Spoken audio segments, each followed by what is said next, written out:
अस्सलाम वालेकुम वरहमतुल्लाहि वबरकातुहू। दोस्तों, मेरे चैनल में खुश आमदीद। इससे पिछली वीडियो में मैंने इस इलेक्ट्रिकली ऑपरेटेड डिसऑर्डर सकर का रिव्यू शेयर किया था।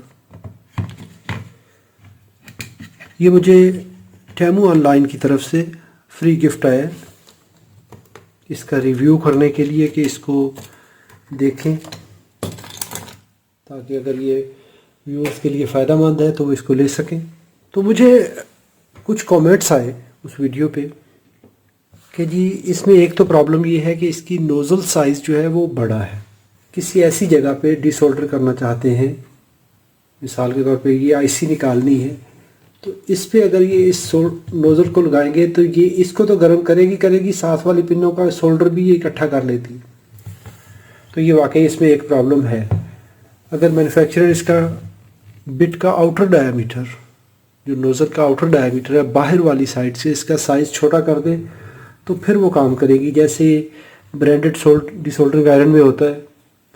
अच्छा, इसमें एक और फ़र्क ये है कि ये वैक्यूम पंप है, बिल्कुल वैसा ही जैसा हम मैनुअली ऑपरेटेड हाथ से चलाने वाला ये वाला शक्कर इस्तेमाल करते हैं। इसको लॉक किया, काफ़ी ऐसे टांका गर्म किया, इसको रखा और फिर खींचा, इसको छोड़ा तो ये शक्कर सोल्डर को खींच के अपने चैम्बर में ले आता है। इसमें अभी काविया भी है और शक्कर भी है, बिल्कुल इसी शक्कर की तरह। कैसे? इसके ऊपर एक ये बटन लग गया। जब तक बटन प्रेस रखेंगे इसका जो पिस्टन है वो पीछे मूव करके इधर आ जाएगा। यहाँ पर सोलेनॉइड लगी हुई है, तो जैसे रिले ऑपरेट होती है तो वो रिले मैग्नेट बना के उस प्लंजर को पीछे खींचती है, तो इसका पंप जो है वो सिकुड़ता है और वैक्यूम बनता है। काविया इसका वैसे गर्म है, तो जब गर्म होगा और बटन को प्रेस करेंगे तो ये सोल्डर को सक कर लेगा। जैसे ही आप छोड़ेंगे तो वो वाला सोल्डर जो है नोज़ल से फिर दोबारा स्प्रे हो जाएगा बाहर। क्यों? कि इसमें तो एक पिस्टन ही है, वो पीछे आ रहा है और वापस जा रहा है। कोई लिक्विड सोल्डर को स्टोर करने की जगह नहीं है, इसीलिए ये सस्ता है। अभी एक ऑब्जर्वेशन ये आई थी दोस्त की तरफ से, कहते हैं कि जी ये पीसीबी के ऊपर स्प्रे करता है, यानी लिक्विड सोल्डर का जो धब्बे हैं वो छोड़ देता है। चले मैं उसकी एक मिसाल आपको देता हूँ। वो मेरे ख्याल में इसको इस्तेमाल करने का जो तरीकाकार है, जैसे मैंने बताया है, जैसे मैंने सोल्डर सक किया, अगर तो मैं पीसीबी के सामने ही इस बटन को ऐसे छोड़ दूंगा तो ये अपनी नोज़ल का सोल्डर दोबारा पीसीबी के ऊपर फेंकेगा। इसको सक किया, इधर ला के छोड़ दें तो वो सोल्डर यहाँ पे स्प्रे हो जाएगा। चले इसको मैं मिसाल के तौर पे ये एक टांका इसका रिमूव करता हूँ और फिर इसी के ऊपर ही मैं पीसीबी के ऊपर ही इसको छोड़ूंगा।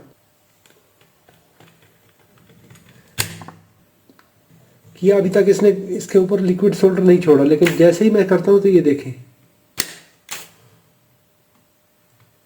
चले इस पे सही गंद डालते हैं ज़रा एक दफ़ा ना। ये वो ऑब्जर्वेशन थी व्यूअर की। ये एक्चुअल इसका प्रॉब्लम नहीं है, ये प्रॉब्लम इस्तेमाल करने पे है। इसको मैंने, इस टांके को मैंने हटाया, अभी देखिए इसने कुछ भी उस पर नहीं छोड़ा, ये टांका बिल्कुल साफ़ है। जैसे ही यहाँ पे करूँगा तो ये भी इसने सोल्डर यहाँ पे फेंका है। चलिए अभी डबल लेयर पीसीबी के कंपोनेंट को निकालते हैं।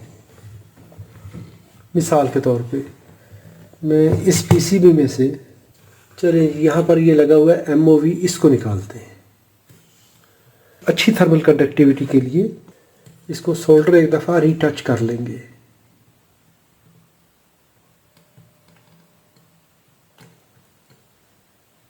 इससे ये होता है कि जो इसके ऊपर ऑक्साइड होते हैं वो जल जाते हैं और टांका जल्दी दोबारा डिसोल्डरिंग के लिए तैयार हो जाता है, गर्म हो जाता है।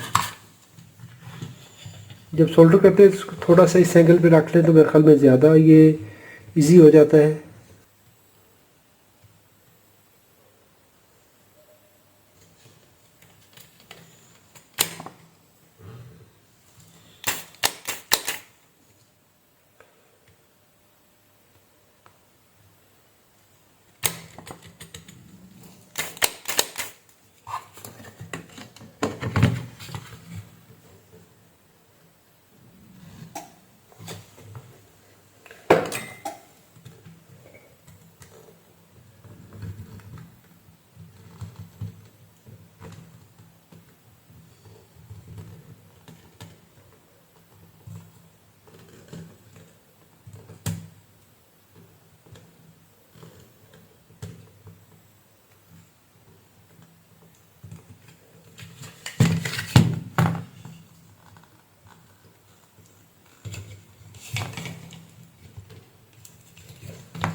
तो ये हमारा कंपोनेंट आउट हो चुका है। चलिए जी, इसमें से कुछ और भी निकालते हैं कंपोनेंट। मिसाल के तौर पे यहाँ पर ये एक डायोड के कनेक्शन है, ये वाले, ये जीनर डायोड है इस आईसी के बगल में, ये वाला, इसको निकालते हैं। और ये भी डायोड निकालते हैं, 2 डायोड हम निकालेंगे, ये वाले, एक ये और एक ये।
ये देखें जी, इसकी तो डिसोल्डरिंग गई है हो।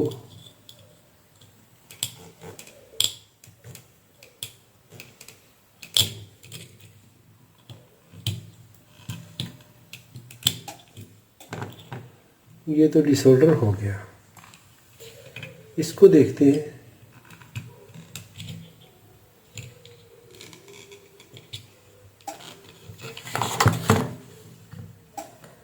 ये पिन्ने किधर है इसकी, ये वाली पिन्ने है। तो इसको पीसीबी से थोड़ा सा सिलेंडर से ये फ्री किया।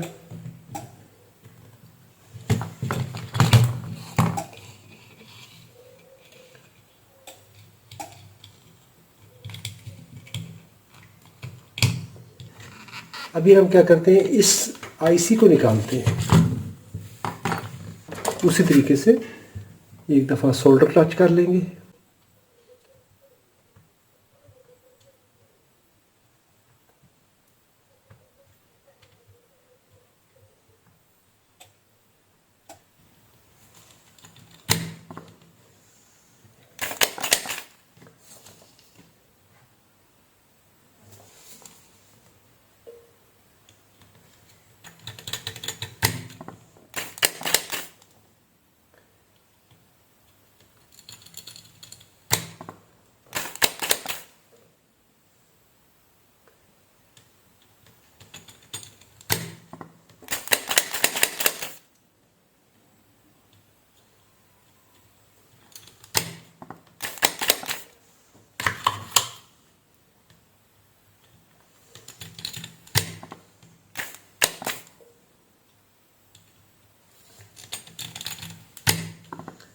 ये इसमें प्रॉब्लम है कि इसकी नोज़ल का आउटर डायमीटर ज़्यादा होने की वजह से साथ वाली पिन को भी मदद कर देता है। तो ये एक मुश्किल अगर इसकी हल हो जाए, अगर इसका नोज़ल साइज़ आउटर डायमीटर कम हो जाए, तो मेरे ख्याल में ये एक अच्छा टूल है। और यहाँ देखें, इसने सारी पिनों में से सोल्डर खींच लिया है। अभी इन पिनों को एक दफ़ा मूव करा के देख लें, अगर कोई पिन में सोल्डर बचा हो तो हम उसको दोबारा कर लेंगे। अगर इतने थोड़े से पैसों में अगर ये काम करता है तो मेरे ख्याल में कोई सौदा महंगा नहीं है।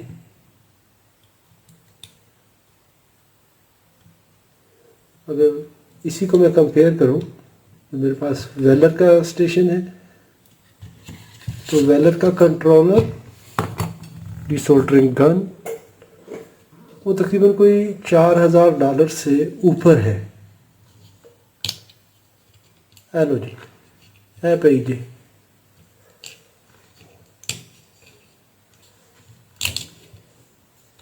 फंटास्टिक। बगैर पिनों को तोड़े हुए, सोल्डर को खींचते हुए और पीसीबी को गंदा किए बगैर ये थोड़ा बहुत तो बर्दाश्त करना पड़ेगा।